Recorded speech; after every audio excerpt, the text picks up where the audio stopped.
Act 1, Scene 1. The scene opens with a lone figure on stage, Khalid Baktir Razumov. He is well built, but with a peculiar lack of fineness to his features, as if his face had been modeled in wax and held close to a fire until all the sharpness of line was lost in the softening of the material. He speaks directly to the audience. Fatality enters your room one day while your landlady's away. You come in and find it clothed in flesh and bearing a man's name. Wearing a brown cloth coat and long boots, lounging against the stove, it asks you, Saifuddin's voice, "Is the outer door closed, brother?" And you don't know enough yet to take it by the throat and fling it downstairs. You simply just don't realize yet what this means. Instead, you welcome this crazy fate. You welcome it. You ask it to have a seat. And then, it's all over. You can't shake it off anymore. It will cling to you forever. And there's nothing you can do about it. Nothing will ever give you back the freedom of your life or the sanity of your thought. The lights go out, and the stage is black for a few seconds, followed by the explosion of a bomb. Afterwards, the stage is dimly lit, filled with smoke. A chorus of confused and excited voices ascends. A crowd can be seen amid the smoke. There's mass hysteria and chaos. A weak and colorless voice can be heard above the others, crying out, "Keep away, good people! Keep away! For the sake of Allah, I beg you, please keep away!" People are groaning in pain. Cars are honking. The sound of an ambulance can be heard, and a horse is braying in pain. Suddenly, someone shouts out, "Allahu Akbar!" Amid the chaos and hysteria can be heard the sound of harsh, metallic, mad laughter. The lights and all sound fade out for a few seconds. Then the stage is dimly lit, revealing a lone shadow of a figure ascending stairs. We hear the sound of footsteps and the voice of Razumov talking to himself. Now I must write that essay. $20,000 for the first prize? Offered by Shell Oil Company. I can't believe the winner of last year's prize. Why, it was nothing more than a travel log. This year's topic is freedom and security. A post-9/11 topic of great concern in our times. How much freedom should be traded for how much security? Well, how much state-sponsored terror can be justified to guarantee security of the Middle Eastern oil supply to satisfy Western demands for consumption? Oh, that's another side of the question we probably wouldn't want to consider, would we? Razumov enters.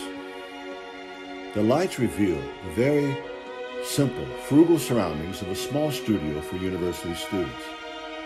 There is a table, stove, chair, and a bed. At once, Razumov is struck by a figure approaching him. It is Saifuddin Hussein. He's a few years older than Razumov and much thinner, bearded, dressed in heavy cloth, wearing long boots, and with an embroidered muslin prayer carpet on his head. After greeting Razumov, his voice grows noticeably forced, as if he had been practicing what to say at this very moment. Saifuddin. Bismillah Rahman Rahim. Razumov. Saifuddin. Indeed, this is unexpected. Razumov and Saifuddin embrace, as is the custom, touching cheek to cheek 3 times. There's a brief silence. Razumov gives Saifuddin a puzzled look. He begins carefully. So, Saifuddin, how is your family? Saifuddin. They are abroad. My sister and mother. In London. Thanks to Allah, I persuaded them to travel there last year. How about you, Baktir? How are your studies going? Are they leading you to the true knowledge of Islam? Are they preparing you to fulfill the will of Allah and realize the way to the new caliphate?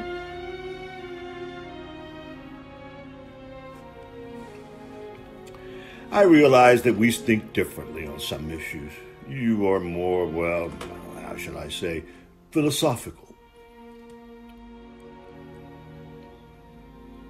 Nonetheless, there is something about you that produces courage. That's what I said to myself as I cut through the woods by the riverside. He has an integrity that does not compromise. He does not throw his soul to the winds. Then I remembered that I'd written down your address. And he pulls out a piece of paper and pauses. And then at Razumov. Let me ask you something.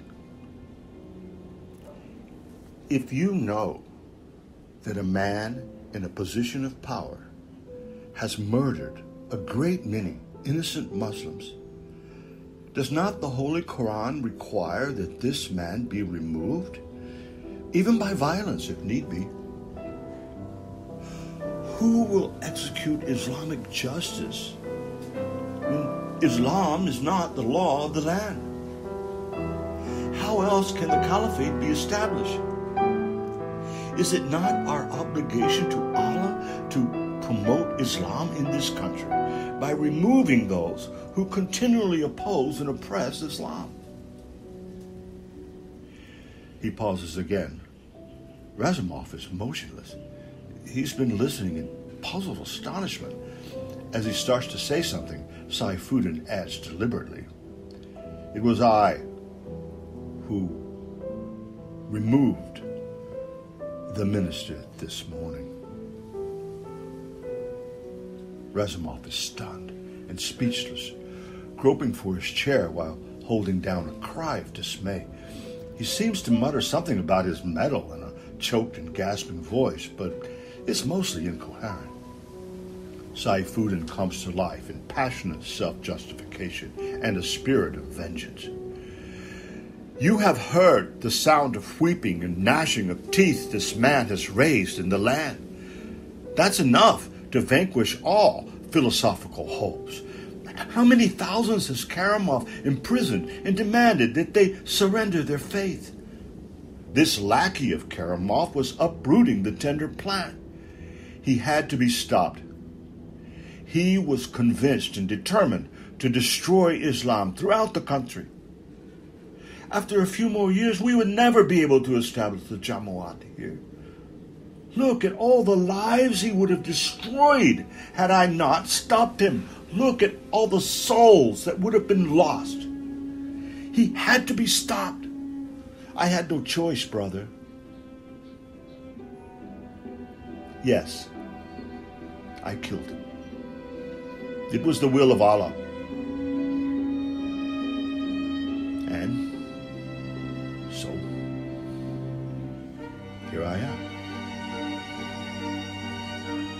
Razumov, sunk in the chair, stunned, yet he makes an effort to speak calmly.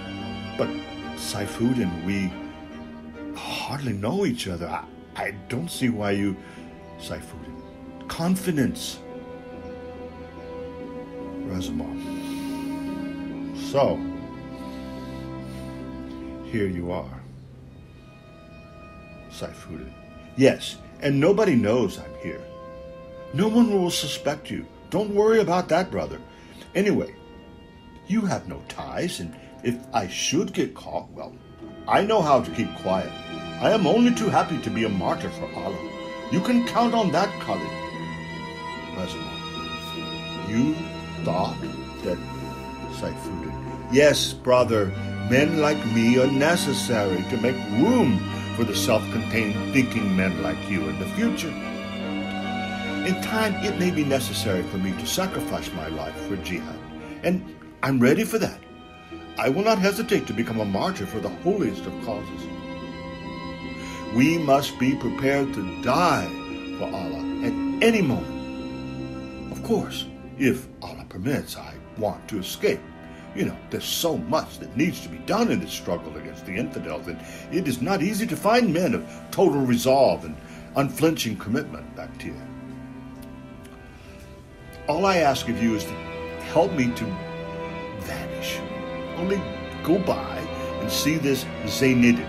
He's a taxi driver and a man of horses who lives outside of Tashkent in Churchy. Just ask any taxi driver. He's well known. Tell him this. He whom you know needs a taxi an hour after midnight at the entrance to Navoy Park. If no one gets in, the taxi is to go around the park and then come back to the same spot 10 minutes later. Do you have that? A taxi driver, a man of horses named Zainidin in Churchy, at the entrance of Navoy Park an hour after midnight. Can you do that for me, brother? Razumov stares at Saifuddin for a moment. Then he gets up and moves across the room. With his back to them, his face shows that he is seething with hatred. He turns around to respond in a quiet restraint, though hardly audible. Yes, of course. Saifuddin goes over to Razumov, grabs him by the shoulders, and kisses him on the cheeks. Razumov shows no emotion or response. Saifuddin. I knew I could count on you. What a fellow. Where did you get your soul, brother? There aren't many like you. But don't be mistaken. This isn't murder. It's jihad. Holy jihad. Do you think that I am not prepared to die? I know that I will die soon. Very soon, perhaps. That doesn't matter. I've died already, long ago. And what of my soul? What do you think, Khalid? Will it perish too? No. It will go on warring in another Muslim body until the infidels are swept from Islamic lands, until the caliphate has been established and Allah has been avenged. That's what I look forward to. To die in holy jihad for the cause of the caliphate, brother. That is the highest honor one can achieve in this life. My promised reward in paradise will make the few pleasures of this life seem like misery, and the misery of this life will vanish completely. We cannot imagine what great treasure Allah has provided for us in paradise, brother. But it is only through jihad that we can achieve the promised glory. It is only when we struggle for the sake of a pure Islam on earth that we will be rewarded in paradise with pleasures beyond our wildest imagination. Likewise, only through jihad will the false culture of the infidels be eliminated from the lands of Islam. Modern civilization is false, but a new revelation has come from Allah. It is holy jihad. You say nothing. I know you're skeptical, but don't allow your philosophical skepticism to interfere with the mission. Or else, how do you think I could butcher all those people, innocent Muslims, scattering death? No, not me. I wouldn't hurt a fly.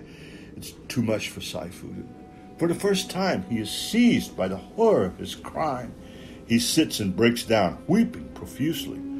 For a moment, he seems human. Razumov. Not so loud. Saifuddin. Brother, listen to me. Men like me leave no posterity. I do have a sister, though, living with my mother.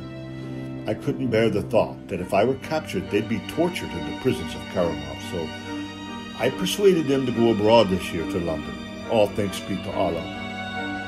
My sister's a good girl. She has the most trusting eyes of any human being that ever walked this earth. Look at me, Khalid. My father was a small government official in our province. He worked a little bit of land in the Fergana Valley. He was a simple servant of God, a true Muslim in his own way. You know, Karamov's henchmen murdered my uncle in the massacre at Andijan. They say I resemble him. Haven't I told you, brother, this is jihad, holy jihad. But only Allah knows what weary work it is. So, you believe that killing innocent Muslim bystanders is part of Allah's plan, Saifuddin? Ah, brother, haven't you understand anything of what I said? It is unfortunate, yes, that some of our Muslim brothers and sisters will die in this struggle. However, you must remember that their sacrifice is not in vain. Allah is wise and just. They will be well compensated for their sacrifice. What does it matter? Just remember that it is sacrifice that makes the Muslim soul divine.